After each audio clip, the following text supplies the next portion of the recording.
Queen Elizabeth, Britain's longest reigning sovereign, has died. Official confirmation came late on Thursday from Buckingham Palace in London.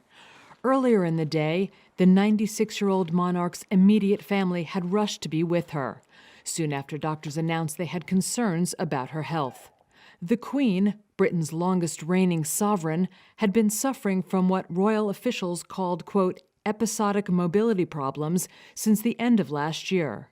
Her eldest son and heir Charles and his wife Camilla quickly traveled to her Scottish home, Balmoral Castle, where she was staying, as did Charles's older son, Prince William.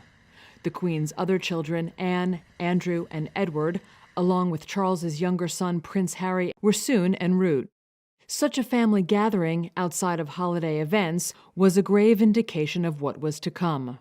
After her last health scare in October and a night in the hospital, the Queen cut back on public engagements, relocating to Windsor Castle and then Balmoral rather than staying at Buckingham Palace.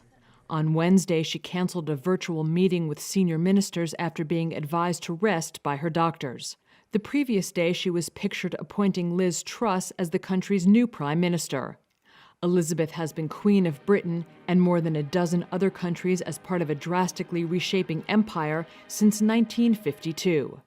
This year was her 70th on the throne, with 4 days of national celebrations in June. The crowds gathered at Buckingham Palace on Thursday were there to remember their late queen.